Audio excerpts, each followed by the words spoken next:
Did you know that there are 6 types of delusions in delusional disorder? The grandiose type, where you think you're the next messiah. Somatic type, which involves delusions about body functions or sensations. And then there's jealous type, persecutory type, mixed type. And then lastly, erotomania, which is a delusion where you're wholeheartedly convinced that someone is in love with you.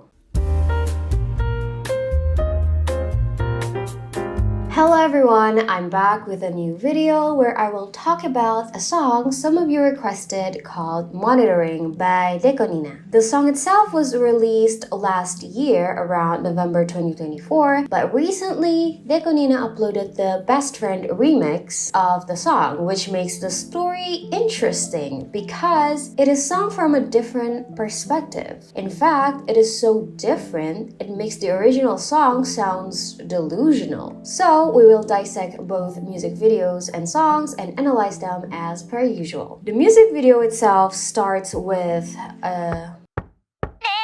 where you'll see Miku with a high school uniform through a fisheye lens from what seems to be a ring doorbell hole. I don't know what it's called in English. But anyways, it's really creepy because naturally after the doorbell rings, you will check who's outside, right? And usually the person outside would be standing waiting for you to open the door like a normal person. But this Miku was like peeping into the hole, trying so hard to see you. And at first, this gave me a strong stalker vibes because if it's someone I know or someone I wouldn't mind seeing, they won't try to peep in like that. Or at least if I didn't answer, I think most people would leave, not wait for a long time like she did. Not to mention the lyrics are like, hey, I know you're alone. I can hear the noises. It's okay. Don't be scared. Don't be embarrassed. I'm here for you. Just open up to me. Just tell me everything. I'll take care. I want to see you. Let me see you. And then just straight up begging, like, please say yes. Please, I want you so bad. Just obsessed stalker behavior. According to psychologists, one of the main reasons people stalk is because first, they want power and control. That's why a lot of the times they seek vulnerable victims, where the person inside is kind of mentally unwell. The second reason is something I talk about in the beginning called erotomania or erotomanic, which is a delusion where you believe someone is in love with you, usually a celebrity, but can also be others. And at first glance, yeah, it makes sense. Maybe it is because she believed the person inside is in love with her. She did all that, which brings us to the conclusion that she is suffering from erotomania. Okay, I'm kidding. If only it's that simple. The thing is, whenever you consume any media, remember that there's this popular trope called unreliable narrator, meaning everything you see is from the point of view of this one storyteller. Just like every part of this video, it's from a first-person POV, which we don't know if they're telling us the truth, if they're hallucinating, or if they're just misinformed, which is why we should never trust a one-sided view of a series of events and always hear the other side of the story. Unfortunately, in this original music video, there's no other side of the story. We only see everything from one point of view, but it does switch from 2 different lenses that depicts the reality and the delusion. The neon, eerie, colorful one seems to represent the delusion from the person inside. It shows the obsessed Miku we talked about in the beginning. This delusion depicts Miku as flirty, obsessed, and sexual. There's so many self-pleasuring and other sexual innuendos in the lyrics, as if they imagine this girl wanting them so bad that they don't need to act so lonely. I'm here.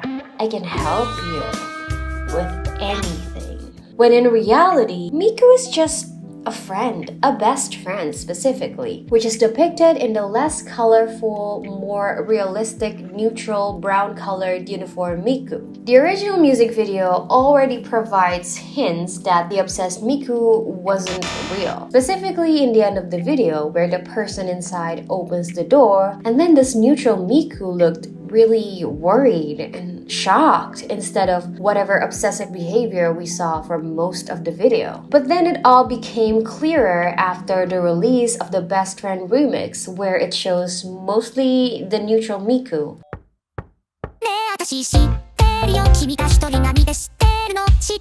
This video to me depicts the reality of things, of what actually happened, what she actually said. So to get a clearer view, let's compare both versions. One of the main differences pointed out by a lot of Japanese people in the comments are the way Miku is speaking, as in the lyrics itself. In the original version, she sounds very girly, but like unnatural, like too feminine. And with the words she said, of course it's gonna sound very flirty. While in the Best Friend remix, she sounds very worried and she speaks in a neutral manner. They also shows us text messages between neutral Miku and the person inside, saying how she's worried about them, like, are you okay? I will come over. And from these informations alone, we can tell that 1. Miku is probably their best friend in school. 2. This person inside was not showing up to school for a while. 3. Something probably happened because in the lyrics, it is implied that now everyone in the school knows this person's secret. 4. That secret is probably something seen as bad or abnormal in the society, because in the lyrics, the neutral Miku says, it's fine, it's okay, it's normal, it's just people who don't get it. And then the obsessed Miku says, how do you feel now that the secret is out? Are you embarrassed? Implying that it's just something bad. We don't know specifically what the secret is, but this thing caused this person to hide from the world. In any case, Miku is just checking up on them, like a good friend would do. What's scary is when you compare the lyrics from both versions side by side, it has differences, but overall it's really similar in terms of words. It's just the tone is very different, and that makes the implications that comes out of it very different in the end. One is dark and flirty, and the other is more comforting and reassuring. The part where she says, I know you're crying alone, and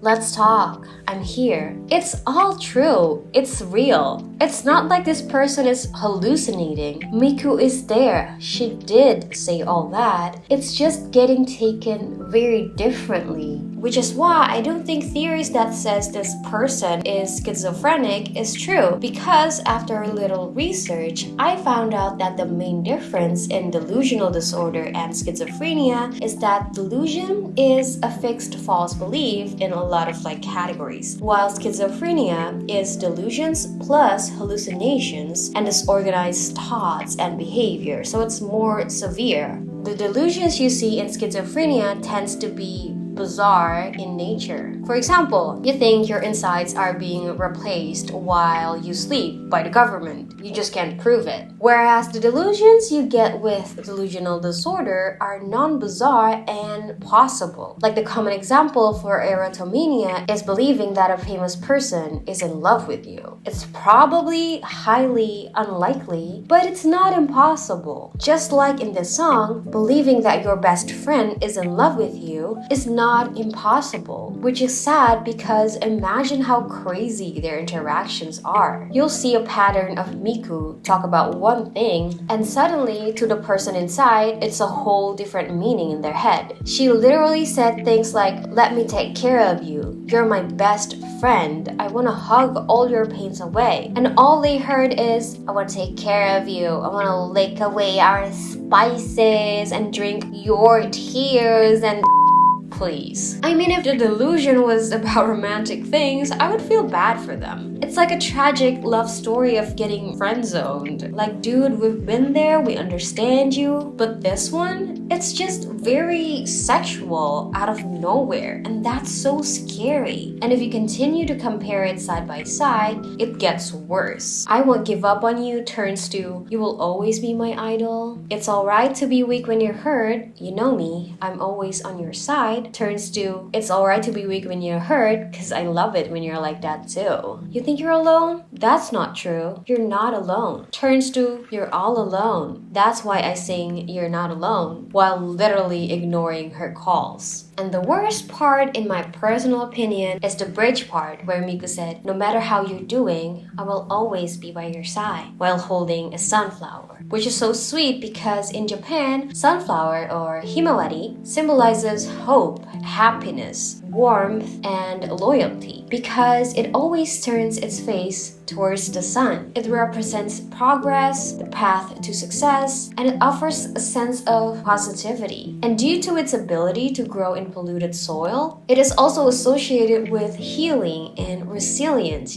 getting through a tough time, which is a perfect flower to bring to your friend who's mentally unwell. But instead, what the person inside sees and heard was, in sickness and health, I will always be by your side, which is a sentence said a lot in weddings, while seeing Miku wearing this imaginary veil, holding a bouquet of flowers. Still some flowers, but mixed with others and packaged in a way where brides will hold it during their vows. Like, bro, I know this is really bad if this happens in real life, but since it's fictional, not gonna lie, it's kind of funny. Anyways, what's interesting is, in the end of both music video, you'll see a different twist where in the original version, it's mostly delusion, but once they open the door, it ends with the reality. While in the Best Friend remix, it's mostly the reality, but once they open the door, it ends with the delusion, like opposites of each other. I don't know what's implied here, but some people theorize that this probably means that the person inside is not crazy, that the obsessed Miku is the real Miku. Meanwhile, I'm more into the theory that once they open the door, the delusion wins. That's why in the Best Friend remix ending, the Miku is changing from the neutral one to the obsessed one. But we can never be sure which one's the truth, which is a very smart move in my opinion. Because even though most of us believe that the Best Friend remix shows more of the reality and the original version shows the delusion, in the end, both versions are still shown from the same first-person POV. So we don't get to see the objective truth. And that's the whole point. They want us, the viewers, to get a taste of a delusional disorder where you cannot really tell which one is the reality. Who knows? What if what you're doing right now, watching my video, is even a reality? What if this isn't real? What if I never actually exist? You created me in your heads. You don't know. I don't know. What I know is hitting the like and subscribe button would make me very much happy. I don't know what I'm saying anymore, so thank you so much for watching this video. Hope you'll enjoy this one. Give me more requests, guys. I'll make more videos soon and see you on the next one. Bye!